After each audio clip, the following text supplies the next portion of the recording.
Well, I just want to welcome all of you to our episode 2 of our podcast entitled Chair to Chair with Friends of Stauros Ministries. And actually today we're sitting down with Nicky German, who is more than a friend of Stauros Ministries. He actually came on board, we'll talk about it in a few moments, came on board as a volunteer worker a few years back. And again, we'll get into that as the episode unfolds. But Nicky, I appreciate you joining us today. Thanks for taking the time. It's my privilege, John. Thanks for asking me. It's an honor. Yeah.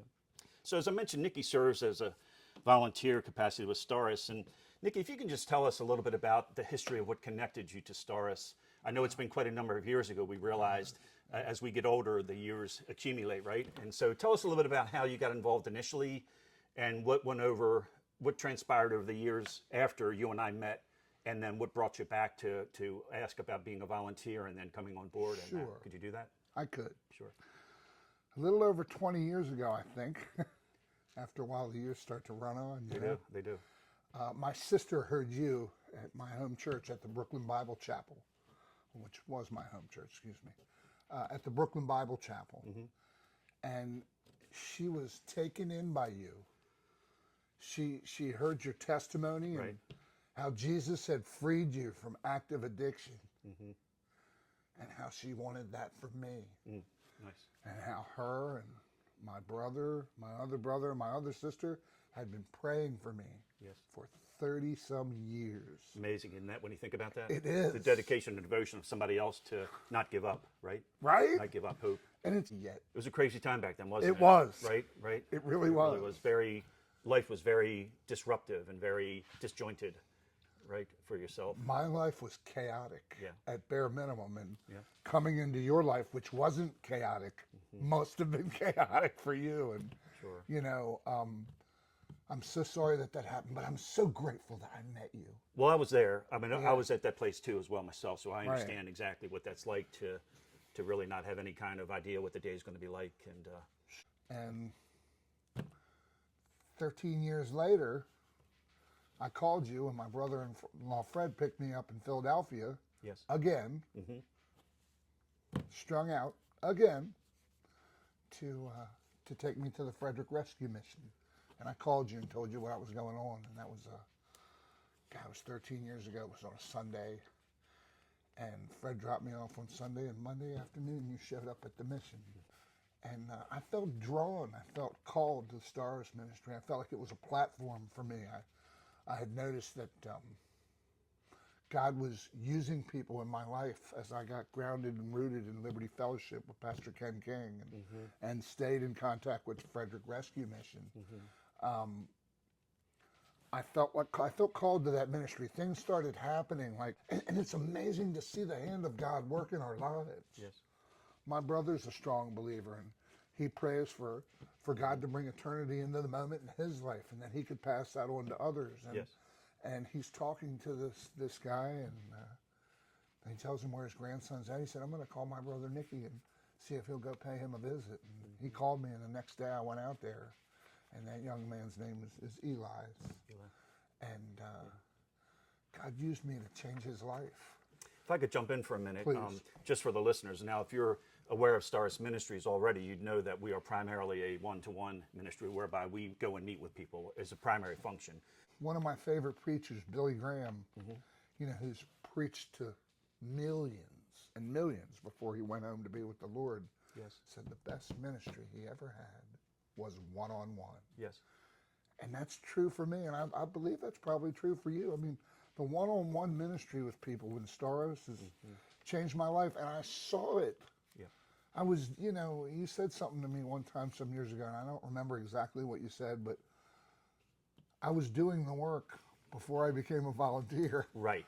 And you said that to me. I'm like, I'm not a volunteer. You're like, you've been doing the work for years. Right. Right. Just happened to not be doing it along with Stauros. But one of the things that they said to me when I interviewed to come work with Stauros full time back in 2002, actually was my interview.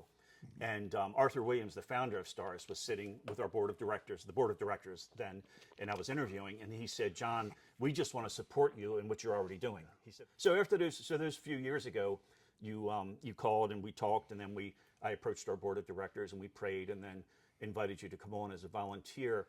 There have been times where I felt like I missed opportunities, or I could have done better, or I could have done more. God is with me all the time. He'll bring to memory the things that he wants me to say at that time if I'll focus on him. Yes. And there's times that I get anxious, and they happen, and I feel like, man, I could have done more, I could have done better, I missed that, whatever it is. One of the things I learned, I was taught, I didn't just pick it up, but I was taught this from, again, my mentors and from my time with the Lord, was how much there is a necessity to be focused on the Lord. This sounds almost too simple to even have to articulate, because the basis of Christianity, if you will, is developing a relationship with the Lord, right? But it's hard sometimes in the course of a day, or it's hard sometimes when you're meeting with someone who is in the throes of crisis and you're trying to help, and so the preparation for that, I spend more time, or at least as much time, preparing to meet with someone as I do meeting with them. I think that's the biggest shortcoming for me. Okay. Not remembering that enough.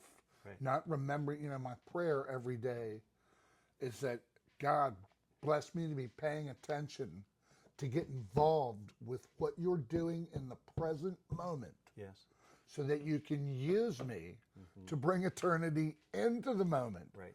Let me ask you this. So when I Sure. asked you about a topic, as we continue on with these podcasts, I'm asking each person I'm interviewing to give one sort of topic to focus on, apart from just getting to know you and getting to know the individual.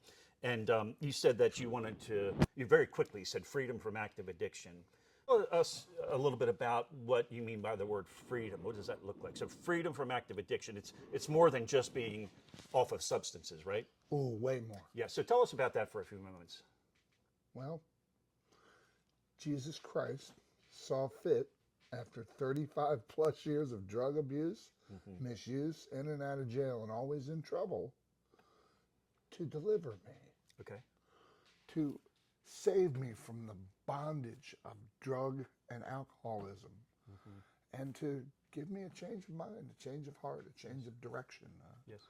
I only landed in the Frederick Rescue Mission. Somebody asked me one time, he said, well, what happened? I said, I don't know how to put it into words, Right.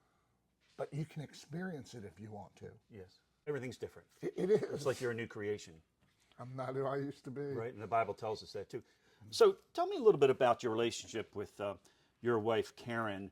How did you meet? You've been married for a few years now. Yes. And also, I asked this of Robin in our first interview, and she was surprised a little because she had never been asked that question. The question being, how do you think you complement one another?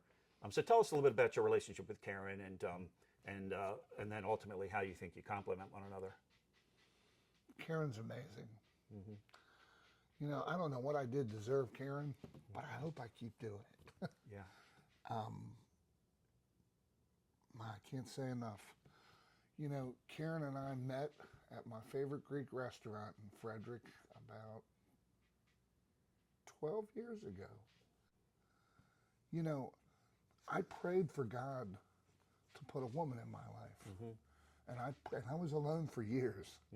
And I prayed for him to make it very clear, because I don't pick very well. Okay.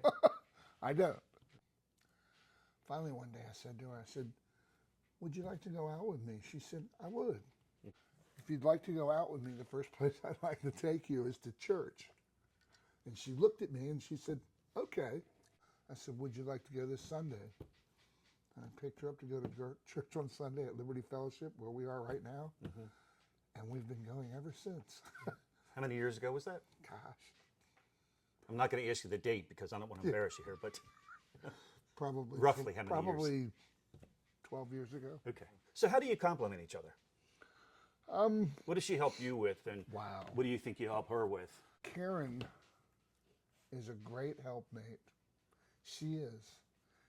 See, I'm very high-strung. I'm outgoing. I'm boisterous. And she's not shy, but that's not her. Right. And Karen encourages me. I'm telling you, Karen, I'm doing big, because my office is, we have a shop, but my office is in my house. And I'm a lot of times wired for sound.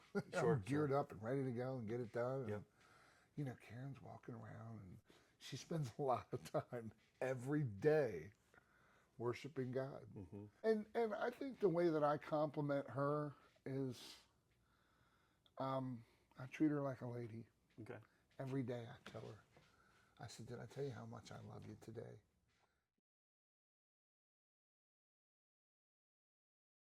Appreciate that that you would share and that the listener might get to know you a little better. I know you recorded a testimony at a church in West Virginia. We have that on YouTube. I'll put a link to that for the listeners in the description box so they can see your testimony if they'd like to get to know more about you personally a little bit.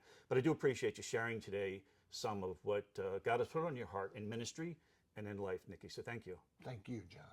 It's been a privilege. Amen.